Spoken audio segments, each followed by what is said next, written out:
En este video vamos a continuar el estudio de átomos con el siguiente sistema en complejidad, que es el átomo con 2 electrones. El ejemplo que vamos a utilizar va a ser helio, aunque también se pueden imaginar que puede haber átomos helioides, esto es, tienen 2 electrones. O 2 partículas menos masivas en presencia de un núcleo más masivo. Entonces, ¿de qué estamos hablando? Acuérdense que en nuestro plan lo que necesitamos es describir el sistema primero clásicamente, ver si podemos construir un hamiltoniano y después plantearnos que también podemos resolver la ecuación de Schrödinger. Entonces, ¿de qué estamos hablando? Tenemos un núcleo que pensamos tiene masa m, grande, m mayúscula, y carga ZE. 2 electrones idénticos de la misma masa con la misma carga menos E. Uno está en la posición R2, otro está en la posición R1 y están separados entonces por el vector que une a estos dos, que es R12. Ese sistema clásico lo podemos describir. Podemos escribir su energía. Sí, podemos. Bien fácil. Es un sistema electrostático. Y entonces escribimos la energía clásica. ¿Cuál es la energía clásica? Va a ser la energía cinética del núcleo. P del núcleo al cuadrado sobre 2m. La energía cinética de cada uno de los electrones es su momento correspondiente, P cuadrada entre 2m. La masa la estoy considerando idéntica. Estos dos electrones son igualitos. Este es gemelo de este. ¿Sí? Tengo la energía potencial de Coulomb de interacción entre cada uno de los electrones y el núcleo, que es atractiva. Si el núcleo tiene carga ZE, esto va a ser menos ZE al cuadrado entre 4pi epsilon 0 por 1 entre la distancia de cada uno de los electrones al núcleo. 1 sobre R1 más 1 sobre R2. Y por último, tengo muy importante la repulsión entre los dos electrones, también electrostática. Entonces, repulsión tiene signo más, le pongo una, es producto de las cargas entre 4pi epsilon 0 por R12. Conste otra vez, estoy usando el Sistema Internacional de Unidades. Si ya tengo la energía clásica, puedo construir inmediatamente, ya no me va a costar nada de trabajo, un hamiltoniano cuántico. Sustituyo las P's por Laplaciano, por gradientes, ¿sí? Y H menos h barra gradiente, respecto a las coordenadas de la partícula correspondiente. Entonces, aquí tengo que poner el laplaciano respecto a las coordenadas del núcleo, aquí el laplaciano respecto a las coordenadas del electrón 1, y aquí el laplaciano respecto a las coordenadas del electrón 2. Entonces estoy haciendo la traducción a mecánica cuántica. Estos términos de potencial se mantienen idénticos. Entonces, este hamiltoniano depende de la coordenada, la posición del núcleo, la posición del electrón 1 y la posición del electrón 2. Entonces, en principio, depende de 9 variables, ¿no? ¿Ok? Ahora, para poder ir resolviendo esto, vamos a describir cómo vamos a tratar el problema. Lo primero es que vamos a pensar que el núcleo es muy masivo. Entonces podemos despreciar su movimiento y entonces quitamos el término de energía cinética del núcleo y la función de onda va a depender solo de la posición de los electrones y entonces el hamiltoniano es un hamiltoniano solo para electrones. ¿Qué tan buena es esta aproximación? Pues depende del cociente de las masas de los electrones al núcleo. Sabemos que ese cociente es finito, no es cero. Y entonces sí debe haber algunas correcciones por el movimiento del núcleo. Entonces eso lo tenemos que tomar en cuenta, pero más adelante. Esperamos que no sea muy grande. Si hacemos esto, entonces el hamiltoniano me queda como la suma de dos hamiltonianos hidrogenoides más el término de repulsión entre los dos electrones. Entonces vean que para un núcleo muy masivo, hacemos la masa M mayúscula tender infinito y entonces me queda que el hamiltoniano depende solo de las coordenadas del electrón 1 y el electrón 2 y tengo dos hamiltonianos hidrogenoides más el término de repulsión. Este incluye entonces la atracción del núcleo, ¿sí? Cada uno de estos términos, este para el electrón 1, este para el electrón 2. Entonces, si lo pudimos escribir de esta manera, pues así, tengo dos términos que a final de cuentas sé cómo resolver, porque sé resolver el átomo de hidrógeno con una carga que corresponde a la carga del núcleo, en este caso de helio, Z igual a 2. Y tenemos un término extra. Entonces, a alguien se puede preguntar, bueno, ¿y por qué no entonces usar teoría de perturbaciones? Sabemos la solución de este pedazo del hamiltoniano y este lo consideramos como una perturbación. Entonces, ¿eso qué implica? Implica escribir la función de onda a orden cero para mi sistema como la solución de la parte que sabemos resolver del hamiltoniano.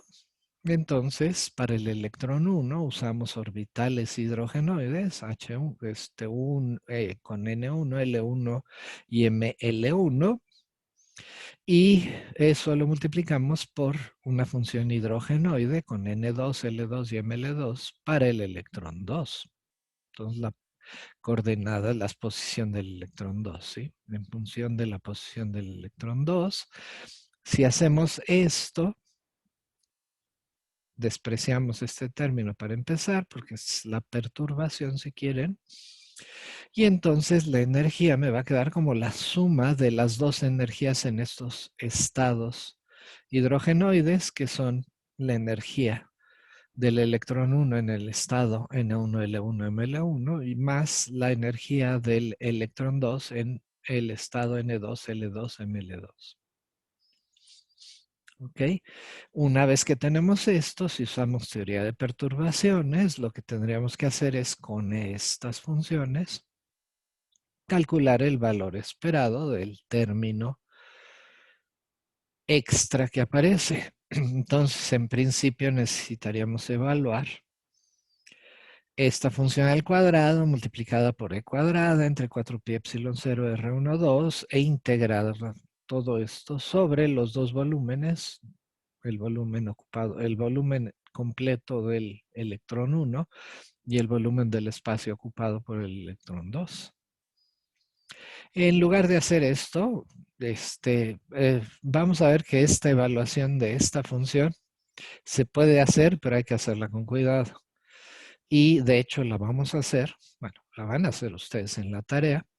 La van a hacer con cuidado, se va a indicar cómo se hace, pero la vamos a hacer de manera más general. Entonces vamos a dejar esta idea de perturbación un poquito al lado y mejor nos preguntamos, a ver, vamos a estudiar un estado del átomo de helio, el estado base, el de energía más baja.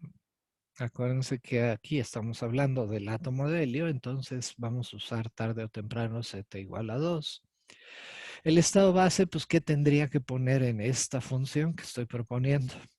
Tendría que poner a los dos electrones en el estado de energía más baja de hidrógeno con N1 igual a N2 igual a 1 para este valor de n, el único valor posible de L es 0. Y para este valor de L igual a 0, el único valor de M también es 0. Entonces, ya que tengo esto, me voy a lo que hicimos para hidrógeno y obtengo que la energía de cada uno de estos dos electrones va a ser los 13.6 electronvolts multiplicado por Z, la carga del núcleo, al cuadrado. Y esto entonces me da la energía en electronvolts. Entonces, la energía a orden cero, pues sería la suma de estas dos, E1 más E2, o sea, 2 veces esto. Hago las cuentas. Sería 2 por 4, 2 porque sumo 2, 4 porque es z cuadrada, y menos 13.6, y hacen bien las cuentas y esto les da 108.8 electronvolts. Esto con signo menos quiere decir por abajo de la energía en la que yo rompo al átomo. Esto quiere decir, rompo, quiere decir, le arranco los dos electrones, le quito los dos electrones. ¿Ok? Bueno, entonces, para darnos una idea de qué tan buena sería la aproximación de teoría de perturbaciones, es comparar esta energía que obtuvimos, la energía orden cero, con la energía que podemos medir en el laboratorio. En el laboratorio, entonces, insisto, nos preguntamos qué energía necesito para arrancarle los dos electrones al átomo de helio y dejarlos a una distancia infinita uno del otro y a su vez una distancia infinita del núcleo.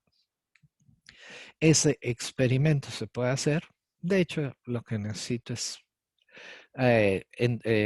medir la energía que necesito para arrancar un electrón, porque para el segundo ya sé que lo que tengo que hacer, la energía que tengo que darle es la energía del átomo hidrogenoide, pero con una carga nuclear Z igual a 2, ¿no?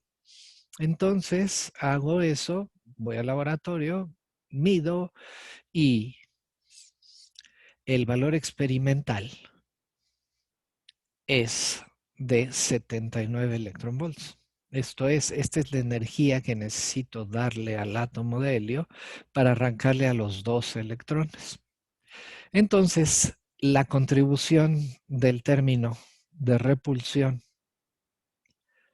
va a ser la diferencia entre la energía experimental y la energía que obtengo a orden cero, ¿no? A final de cuentas. Hago esta cuenta, a estos menos 79 electronvolts, le quito el menos 108.8 electronvolts, entonces me queda 29.8 electronvolts.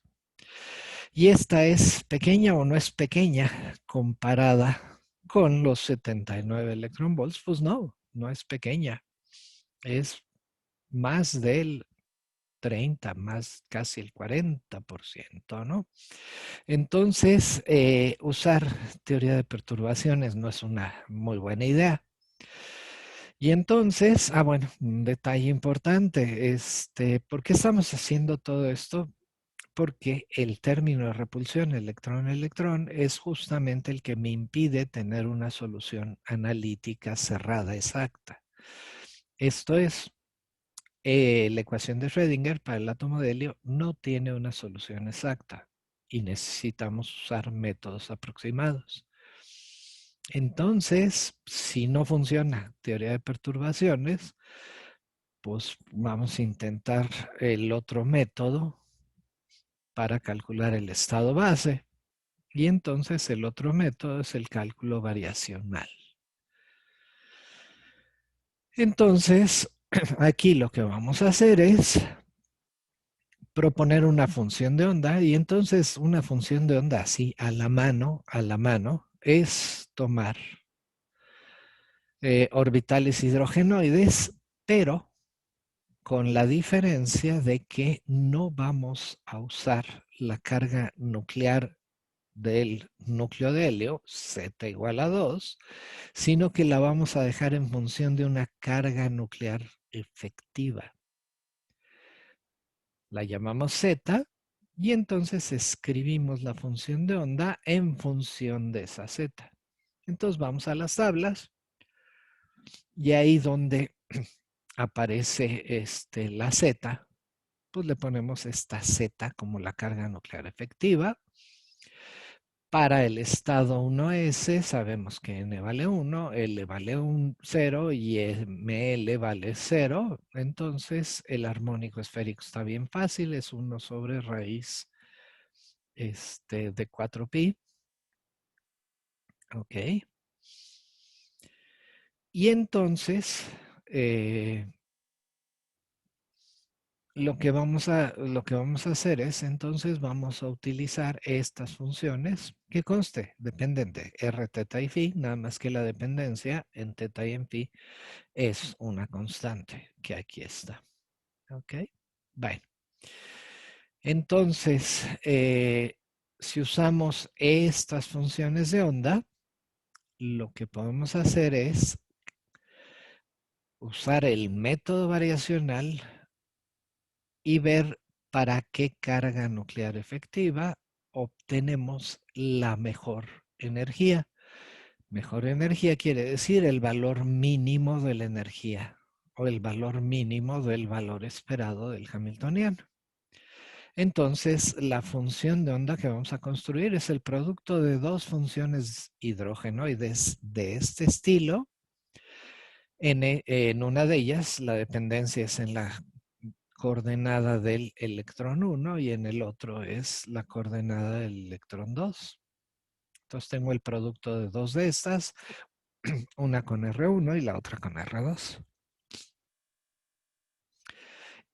Tenemos que calcular entonces, el cálculo variacional nos dice que el valor esperado del Hamiltoniano usando esta función dividido entre la norma de la función, esto tiene que ser, ¿sí?, mayor o igual a la energía en el estado base. ¿Sí? Entonces vamos a usar esto como una cota de la energía en el estado base. Entonces, ¿cómo se hace todo esto?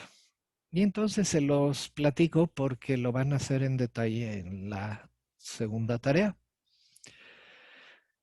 Lo primero que tienen que hacer es demostrar que la función está normalizada. Eso está relativamente simple. No tenemos más que integrar esta función, el cuadrado de esta función, integrar sobre r, teta y phi.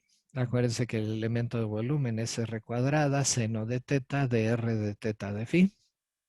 La parte angular se integra y da 1, no hay problema. La parte radial también se integra, hay que tenerle cuidado, y se integra relativamente rápido. Y eso también se puede mostrar que está normalizada, pues, esta función. Entonces, demuestran que la función está normalizada. Ahora, para calcular el valor esperado de la parte hidrogenoide, H1 más H2, la sugerencia es reescribir el hamiltoniano hidrogenoide, aquí conste, H1 es poner laplaciano respecto a las coordenadas del electrón 1 y poner R1 aquí. Para el H2, pues pongo 2 en el laplaciano y 2 en la R. Bueno, y la sugerencia es, fíjense que aquí estoy poniendo la carga del núcleo 2, pero esto lo puedo reescribir como, en lugar de poner la carga nuclear 2, pongo la carga nuclear efectiva de mi función de onda, Z. Y para que este hamiltoniano sea idéntico a este, pues el término que agregué fue este, se lo tengo que quitar. Y entonces, convénzanse, es bien fácil, suman estos dos y les da este término. ¿Qué ventaja tiene reescribir el hamiltoniano de esta manera? Bueno, de esta manera la función que yo propuse es una eigenfunción de estos dos primeros términos, donde z es la carga nuclear de la función de onda. Entonces, aquí el chiste es que en el término de atracción del hamiltoniano, el potencial de Coulomb, pongo la misma carga nuclear que la carga nuclear que uso para la función de onda. Entonces, de estos dos primeros, ya sé cuánto vale la energía. La energía la puedo escribir y entonces van a tener que demostrar que se puede escribir de esta manera simple, menos z e cuadrada entre 8pi epsilon 0 a 0, el radio de Bohr. Y entonces, esto les da, a final de cuentas, esto de aquí, les da un menos 13.6 por la carga al cuadrado. ¿Sí? Entonces ya sé el valor esperado de estos dos primeros términos. Está aquí, o si quieren, aquí. ¿Ok? Bueno, y hay que usar entonces, hay que calcular el valor esperado de esto para la función de helio que propusimos. Entonces hay que poner esto en medio de las dos funciones. Es un operador multiplicativo, entonces no importa. La podemos poner donde se nos ocurra. Y a final de cuentas, lo que tienen que hacer para calcular el valor esperado de este término es calcular el valor esperado de 1 entre R1 o de 1 entre R2 para la función de helio. Fíjense que del electrón que no aparece aquí la coordenada, la norma es 1, ya demostraron que está normalizada. Entonces, en realidad, este valor esperado es para función de un solo electrón hidrogenoide. Entonces, es un ejercicio que se repite básicamente lo que hicieron en la tarea, pero para el estado 1s. ¿Sí? Entonces, ¿cuánto vale el valor esperado de 1 sobre R? Para orbital 1s con carga nuclear efectiva z, y eso lo multiplican por 2 menos z y lo dividen entre 4 pi epsilon 0, lo multiplican por e cuadrada. El término entonces, que nos va a dar un poquito más de trabajo, es el valor esperado del término de repulsión. Y entonces, ¿qué es lo que hacemos? Vamos a usar una expansión que se las menciona aquí. No lo voy a demostrar. Creo que en algún curso anterior, no sé si en métodos matemáticos o en el curso de electromagnetismo o lo que sea, se puede, en un curso de cálculo, pues, ¿sí? Se puede demostrar que uno entre la separación entre dos vectores, R1, 2, se puede escribir como este desarrollo en serie de armónicos esféricos. Entonces va a ser la suma sobre todos los armónicos esféricos. Tengo este 4pi entre 2k más 1. K es el índice de la suma. Tengo R menor a la K dividido entre R mayor a la K más 1. Ahorita explicamos qué es esto. Por la suma, desde que mu vale menos K hasta K, de el armónico esférico complejo conjugado K mu de las coordenadas angulares θ1 y φ1 del radio vector 1 multiplicado por el armónico esférico y K mu de θ2 y φ2, las coordenadas angulares de el vector de posición R2. Estas R menor y R mayor a la K y a la K más 1, lo que dicen son cuál de las dos R's, R1 o R2, es mayor, esa la pongo abajo, y el exponente es K más 1, y la más pequeña de R1 y R2, ¿sí? Distancias al origen, La menor la pongo arriba y a la potencia acá. Entonces, una vez que ustedes hacen esto, ponen este término. Calculan entonces, esto lo tienen que multiplicar por las funciones de helio, ¿sí? El producto de dos hidrogenoides, que dependen de teta 1 phi 1, teta 2 phi 2, R1 y R2. Piensen entonces cuál es la forma que toma la parte angular. Van a tener la ventaja de escribir esto como producto de dos armónicos esféricos es que la parte angular ahora se va a descomponer en el producto de dos integrales. Para el ángulo, para el electrón 1 va a ser el armónico esférico 0, 0. Acuérdense que tengo L igual a 0 y ML igual a 0. Para el electrón 1, esta de aquí, que es la función de armónico esférico para el electrón 1, y del otro lado del integral voy a tener la misma función sin el complejo conjugado, entonces tengo Y00. Y tengo algo similar para el electrón 2, nada más que el electrón 2 aquí, ¿sí? El electrón 2 no tiene el complejo conjugado del armónico esférico, el electrón 1, el Y camo aparece con el complejo conjugado. Y entonces, en la tarea se les pregunta, den un argumento más o menos simple que indique que estas dos integrales son diferentes de cero solo cuando k es igual a cero y cuando mu es igual a cero. Entonces, encuentren un argumento, está fácil, no hay mayor problema. Y entonces, de toda esta suma, el valor esperado de, las integrales angulares del valor esperado, estas de aquí, son diferentes de cero solo cuando k es cero y cuando mu es igual a cero.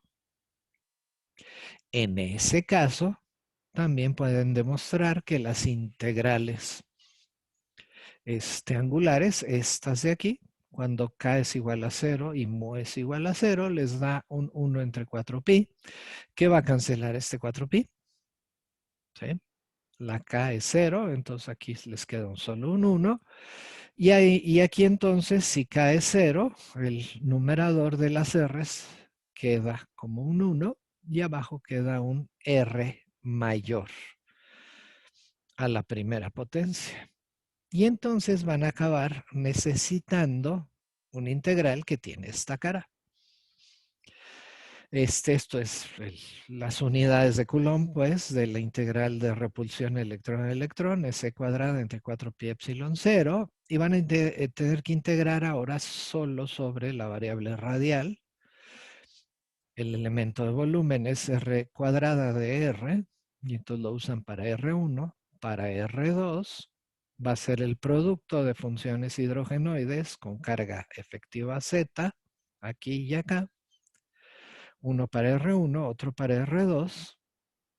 Ok, aquí, perdón, y aquí debería de ser la función solo radial. ¿Sí? Aquí debería ser solo la R. Bueno, y dividido entre el mayor de los radios R1, R2. Entonces, ¿cómo se hace esta integral? Pues así como está escrita, la idea es, por ejemplo, que partan el intervalo de integración de la primera integral que hacen, que es R2. Esta función la pueden sacar porque esa depende de R1 nada más, ¿no? Entonces ponen aquí la función conste nada más radial al cuadrado de R2 y parten el intervalo de integración entre 0 y R1 y después de R1 a infinito. Entre 0 y R1, eso quiere decir que R2 en la primera integral está entre 0 y R1. Entonces el mayor es R1, ¿no? Y en la segunda integral de R1 a infinito, R2 está entre R1 e infinito.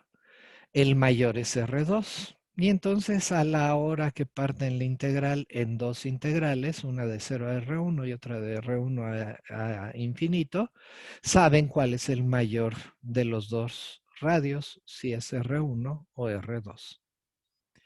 Con eso entonces pueden calcular la función completa. Van a ver que les da es relativamente simple. Son polinomios por exponenciales, las exponenciales que vienen en las funciones de onda, y esa integral definida, pues les da polinomios de R1 que multiplican a exponenciales, y esas las integran ahora sobre R1, y eso les da un número, les da un numerito. ¿Sí? Vamos, un número en términos de cuadrada, 4pi epsilon 0, z la carga nuclear efectiva y muy probablemente el radio de Bohr. ¿Ok? Entonces, ya que tienen esta integral, si lo hicieron bien, y es nada más algo de talacha, pero tampoco es así algo que les vaya a quitar mucho tiempo, van a poder obtener una expresión para el valor esperado del hamiltoniano. Ya no necesitan dividir entre la norma porque la norma ya demostraron que era 1. Esta expresión para el valor del hamiltoniano va a depender de la carga nuclear efectiva, de esa Z. Toman la derivada de esta expresión respecto de la carga nuclear efectiva, igualan a 0 y obtienen el mínimo de el valor esperado del hamiltoniano. En principio, les digo, la respuesta debe ser que el mínimo ocurre cuando Z, la carga nuclear efectiva, es la carga nuclear de verdad que tiene el núcleo de helio, que es 2, menos 5/16. Y también deben de poder demostrar, cuando sustituyen este valor de la carga nuclear efectiva, deben de poder obtener una energía del estado base, haciendo ya las cuentas, ponen los 13.6 que donde corresponde y todo lo demás, y les debe salir una energía del estado base de helio, donde tengo a los dos electrones en el estado 1s o en el orbital 1s, les debe salir de menos 77,5 electronvolts, 77.5. La experimental era menos 79, entonces esta energía es, por un lado, mayor que la energía experimental, pero ya recuperamos la gran parte de el término de repulsión electrón-electrón, porque ahora estamos apenas 1.5 electronvolts encima del valor experimental. Entonces ya recuperamos el 98% de la repulsión electrón-electrón. Entonces el cálculo variacional nos ayudó a entender el comportamiento de los electrones en el átomo de helio. Hay que hacer algunas observaciones. Primero, ¿qué quiere decir esto de carga nuclear efectiva? Bueno, aquí la idea es que lo que estamos considerando es la dinámica de dos electrones en los que el efecto del otro electrón, que son los que producen la repulsión electrón-electrón, y es el término que nos da guerra, porque es el que no podemos resolver de manera exacta, ese término lo estamos considerando más bien, esa carga nuclear efectiva nos dice cuál es el efecto del otro electrón sobre el primero. Entonces el electrón 1 ve al núcleo, pero el otro electrón en su dinámica en promedio apantalla quiere decir disminuye la carga nuclear que ve el otro electrón. Como los dos electrones son idénticos, ¿sí? Cada uno apantalla 5/16 de una carga nuclear del otro. Y eso entonces es como vamos a interpretar a esta carga nuclear efectiva, como el apantallamiento de la carga nuclear. Ahora, importante que se den cuenta que la función de onda que propusimos no es la función de onda del estado base. Nos da una buena aproximación, pero ciertamente ustedes podrían decir, bueno, y si agrego más parámetros, más funciones, puedo obviamente mejorar la función de onda. ¿Qué quiere decir mejorar? Pues el resultado que obtengo del método variacional va a acercarse cada vez más al valor experimental del menos 79 electronvolts. Entonces, eso quiere decir, si yo quiero una mejor función de onda, pues le pongo más parámetros. Pero si le pongo más parámetros, las cuentas van a ser más difíciles y usualmente entonces ya no lo hago como lo van a hacer ustedes en su tarea, en una hoja de papel o en una hoja electrónica simple, pues, sino que tienen que hacer el cálculo y la optimización usando una computadora. Así, si ponen cientos de parámetros, se puede obtener la función de onda que ahora sí llamamos exacta para el estado base de helio, pero esa función entonces depende de cientos de parámetros que se obtuvieron optimizando de manera variacional la función de onda. Y esa, en principio, entonces decimos que es la función de onda exacta para el estado base. Entonces, ¿sí? Parece que vamos en buen camino. Vamos a analizar un poquito algo que va a tener implicaciones mucho más allá de este átomo sencillo de 2 electrones. Y es, acuérdense que dijimos, los 2 electrones son igualitos. El electrón 1 y el electrón 2 tienen la misma masa, la misma carga, lo que a uno lo llamamos 1 porque está en la posición R1, al otro lo llamamos 2 porque está en la posición R2, ¿no? Pero en realidad yo no puedo distinguir a un electrón del otro. Entonces, vamos a escribir el hamiltoniano, pero fíjense un detalle muy importante. Escribo el hamiltoniano, pero ahora donde teníamos las coordenadas del electrón 1, ponemos las del 2, y donde teníamos las del 2, ponemos las del 1. Entonces, el hamiltoniano ahora lo escribo en función nada más de las etiquetas 1 y 2. Y lo escribo poniendo 2 donde había 1 y poniendo 1 donde había 2. Pues entonces pongo 2 donde había 1 y pongo 1 donde había 2, 2 donde había 1, etcétera. Este de aquí, R21 es igual a R12. Entonces este hamiltoniano es idéntico al que obtuve con las etiquetas en el orden original. 1 con 1 y 2 con 2. ¿Ok? Bueno, se les puede ocurrir proponer la existencia de un operador que actúa sobre todo lo que tenga a la derecha, perdón, a la derecha, de 2 etiquetas, o sea, solo actúa sobre las etiquetas, y lo que hace es, donde había 1 pone 2 y donde había 2 pone 1. Entonces, ese es el operador de intercambio.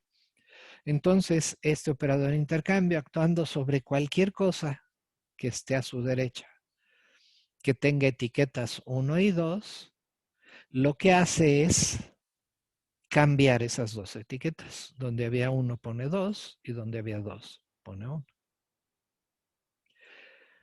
Creo que es muy directo y fácil demostrar que este operador de intercambio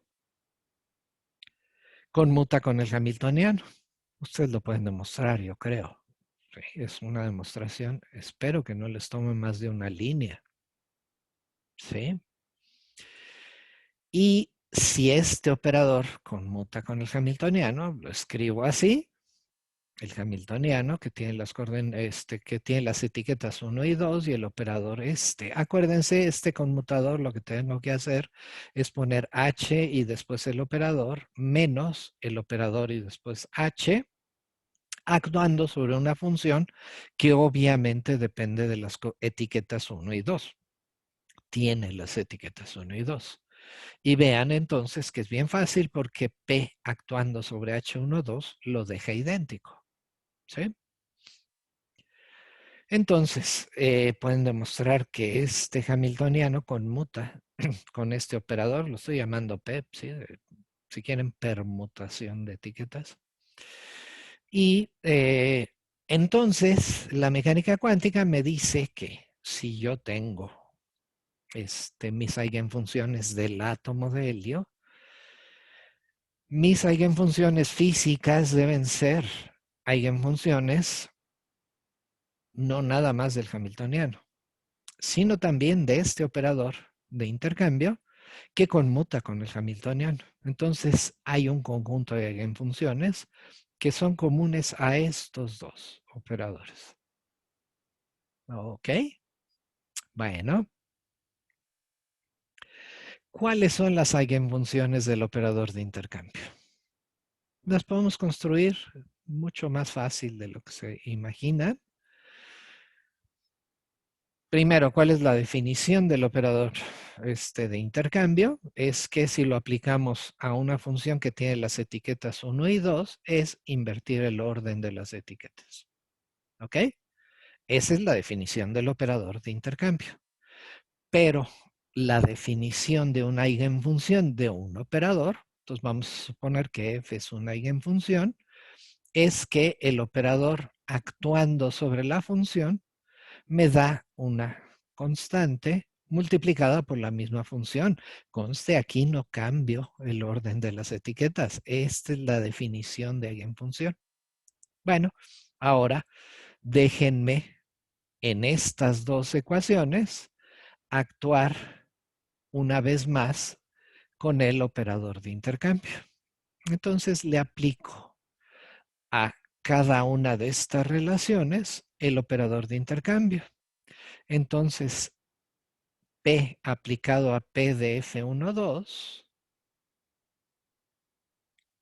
pues va a ser por esta relación P, pero de la función con las etiquetas cambiadas, 2, 1. Y por definición, el actuar con P sobre este sistema vuelve a cambiar las etiquetas y me regresa a la función original. Entonces, el operador aplicado dos veces sucesivas me regresa a la función original. Pues sí, muy, muy claro, ¿no? Pero, por otro lado, déjenme actuar con P sobre esta relación. Entonces, P actuando sobre P de F12 es P actuando sobre lambda de F12. La lambda es un número, entonces el operador lo podemos mover antes del operador, este número, lambda, y P actuando sobre F12 me vuelve a dar otra lambda, entonces a final de cuentas esta P actuando dos veces me da una lambda cuadrada por la misma función. Y entonces estas dos igualdades me dicen que F12 debe ser igual a lambda cuadrada por F12. Entonces, para que esto sea cierto, para cualquier función f que tenga dos etiquetas, 1 y 2, que ponga de este lado, la única manera de satisfacer esto es que lambda cuadrada sea 1. Entonces, lambda o vale más 1 o vale menos 1. Entonces, mis eigenfunciones de intercambio están bien fáciles. Las puedo escribir de dos maneras. O son funciones que no cambian el signo cuando cambio la etiqueta, uso la lambda igual a más 1, o son funciones que cambian el signo cuando cambio el orden de las etiquetas, uso el signo menos en la lambda. A la primera la llamo una función simétrica ante el intercambio de etiquetas y a la otra la llamo una función antisimétrica. ¿Cuál voy a usar para mi átomo de helio? Pues le pregunto a la naturaleza qué funciones se usan y la naturaleza me responde la simetría ante intercambio de partículas idénticas está completamente ligada al spin de las partículas idénticas que están describiendo. Entonces, la naturaleza me dice que hay partículas en la naturaleza de spin entero, ¿sí? Los fotones, los fonones, en fin, toda una serie de bichos que tienen spin entero, y a esos los llamamos bosones. Y estos bosones, la naturaleza les impone la restricción de que su función de onda tiene que ser simétrica respecto al intercambio de dos de las etiquetas. Esto es, no puedo distinguir a los bosones y la función de onda con la que describo a dos bosones no debe de cambiar de signo si cambio las etiquetas 1 y 2. En cambio, las partículas de spin semientero, que llamamos fermiones, necesariamente tienen que tener una función antisimétrica ante el intercambio de las dos etiquetas. Conste aquí, son partículas idénticas, ¿sí? Los dos electrones que tenemos en el átomo de helio son idénticos. ¿Y los electrones qué son? Pues los electrones sabemos que tienen un spin semientero. Entonces, la naturaleza nos exige utilizar una función antisimétrica. Pero les recuerdo, para el estado base de helio usamos una función que es producto de funciones. Vamos, es este producto.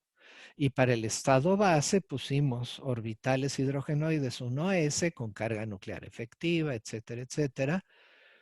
Pero para el electrón 1 y para el electrón 2, y es el producto de estas dos. Esta función, ¿qué es? Pues esta función, si cambio la etiqueta 1, la cambio con 2, esta función no cambia. Entonces, psi de 1, 2 es igual a psi de 2, 1. Es una función simétrica. Pero mis electrones son fermiones. Entonces, esta función no es antisimétrica. De hecho, es la otra, es la simétrica, pero no la puedo usar para fermiones. Entonces, ¿qué hago? Porque por un lado sé que esta función me dio un buen resultado, ¿sí? Para la energía. Un resultado bastante bueno. Entonces, ¿qué hago? ¿Qué hago aquí? Bueno, pues la clave aquí está otra vez en asociar spin con intercambio. Y entonces me pregunto las funciones de spin del electrón de cada uno de los dos electrones. Entonces, ¿cuáles son las posibles combinaciones de funciones de spin de los dos electrones? Pues está re fácil aquí, ¿no? Acuérdense que alfa es proyección de spin para arriba y beta es proyección de spin para abajo. Esto es, alfa corresponde a más un medio y beta corresponde a menos un medio. Y tengo para los dos electrones, entonces o pongo los dos con spin para arriba, o pongo al 1 con spin para arriba y al 2 con spin para abajo, o al 1 con spin para abajo y al 2 con spin para arriba, o a los dos con spin para abajo. ¿Cómo es la simetría de intercambio de estas funciones? Bueno, si ven, la primera y la última sí tienen simetría de intercambio y son funciones simétricas. Si aquí cambio 1 y 2, los dos me da la misma función. Si aquí cambio 1 y 2, me da la misma función. Estas dos funciones de en medio, una con spin para arriba y otra con spin para abajo, no tienen simetría de intercambio. De hecho, si aquí cambio 1 con 2, obtengo esta función. Y si aquí cambio 1 con 2, obtengo esta función. Entonces, estas dos no tienen una simetría de intercambio definida. Sin embargo, ahorita por lo que acabamos de ver, puedo construir con estas dos combinaciones lineales que sean simétrica o antisimétrica al intercambio.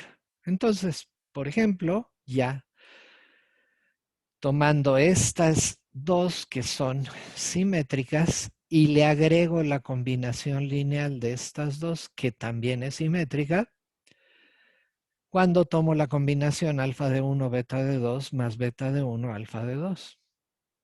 Si aquí cambio la etiqueta 1 con 2, esta se vuelve esta y esta se vuelve esta, como tiene el signo más aquí.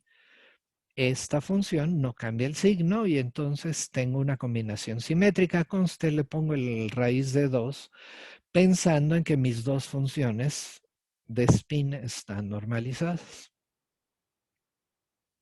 Pero también puedo construir una combinación lineal de estas dos que es antisimétrica. Esta combinación es alfa de 1, beta de 2 menos beta de 1, alfa de 2. Otra vez para normalizar sobre raíz de 2. Y esta es la única combinación lineal que puedo obtener, que es antisimétrica. Y efectivamente vean que si cambio 1 con 2, este término se vuelve este, y este término se vuelve este, y la función se vuelve su negativo. Entonces, puedo seguir usando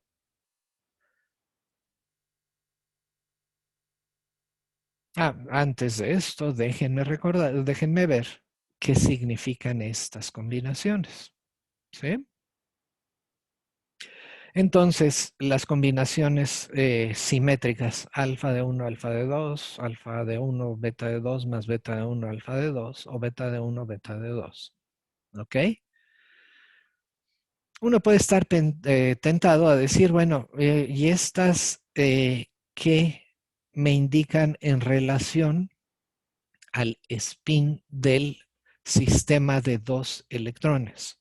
Esto es, tengo dos electrones por separado, tienen spin S1 y spin S2, y son dos momentos angulares, y la pregunta es cuánto vale el momento de spin total de los dos electrones. Pues una de las cosas que pueden demostrar, de hecho, se muestra con bastante cuidado en las notas, es que estas se pueden escribir como eigenfunciones del spin total,